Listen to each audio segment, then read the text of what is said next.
Bonjour, mes amis. Hello, my little friends. It's me, Heather, here at Goldstone Books. Well, it's nearly Halloween, so I thought I would tell you my favorite spooky story. Now, this story was written a long time ago in France, and the French name is Le Barbe Bleue, which means Bluebeard. Are you ready for a spooky story? Are you sitting comfortably? Bien, then let's begin. Once, long ago in France, there lived a man named Bluebeard, and he was called this because indeed he did have an enormous blue beard which grew from his chin and made him quite ugly. However, Bluebeard was a wealthy man, and because of this, many people were willing to overlook the beard. Now, one day, Bluebeard got into his carriage pulled by 6 fine white horses and rode down the hill into town. He stopped at the house of Madame and Monsieur Pauvre. Now this family had 3 sons and 2 daughters, and Bluebeard said, "I will marry one of your daughters. I do not care which one." And then he threw a bag of gold at Monsieur Pauvre and rode away. Well, Madame and Monsieur Pauvre were very poor, and they thought this was a wonderful idea that one of their daughters would marry someone who was rich. Well, Josette and Jolie did not think it was a good idea. For one thing, they found him hideously ugly because of the blue beard. But secondly, and more importantly, there were rumors that Bluebeard had been married many times, but no one had ever seen him with a wife. Where had these women gone? Now, Bluebeard was aware of his reputation, and so he invited the family Pauvre to come and spend a week with him. And what a week it was! Well, they ate delicious food off of golden plates, drank expensive wine from silver goblets. There was music and dancing and beautiful clothing to wear. And at the end of the week, the youngest daughter, Jolie, thought that she could marry Bluebeard. He is not so ugly, and his beard is not so blue. He is a gentle giant. Yes, I can marry Bluebeard. And so it was that Jolie and Bluebeard were married. Now, the day they came back from their honeymoon, Bluebeard announced that he must go away for several weeks on business. He gave Jolie the keys to the house, and he said, "This house is now yours as well as mine. You may go anywhere you please, open any door you wish, but one. You must not go in the little room at the end of the hallway, because that is my private room." And he showed her the small key. "Do not even put the key in the lock, because I will know. Do you promise?" And Jolie promised. And he kissed her on the forehead, went out to his carriage pulled by 6 fine white horses, and rode away. Well, since her husband was going to be away for several weeks, the very first thing that Jolie did was sit down and write a letter to her family, inviting them to come and visit. Then she set about exploring her new home. Well, one room was nothing but gold coins piled from the floor to the ceiling. Another room had a fountain that flowed with diamonds instead of water. Every room was more spectacular than the last. But that night in bed, Jolie began to think about the little room at the end of the hallway. This was her house now as well as his. She had no secrets from her husband. Why should he have secrets from her? And so she decided she would go in and see what was in the little room. She grabbed the set of keys and she ran down the stairs. And she ran so quickly she nearly fell and broke her neck. When she got to the room, she put the key in the lock, and as she did, a cold shiver passed over her heart. Whew.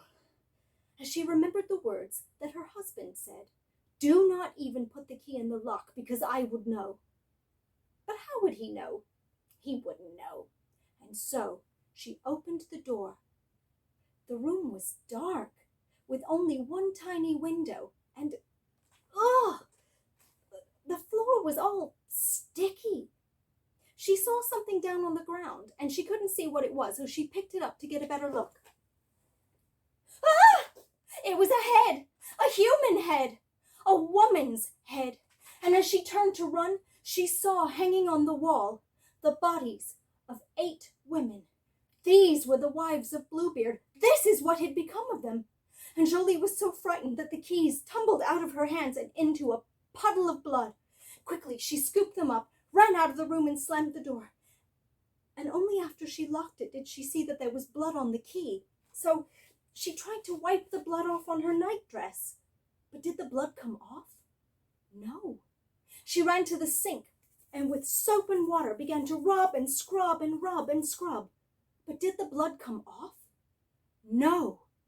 She ran outside and first with brick dust and then with sand tried to scrape the blood away. But did the blood come off? No. And then suddenly she heard... It was her husband returning. Too soon, far too soon. What could she do? Quickly, she ran up the stairs, pulled the key off the key ring, hid it in a drawer, and then jumped into bed and pretended to be asleep. Bluebeard walked into her bedchamber and said, "Jolie, I have returned.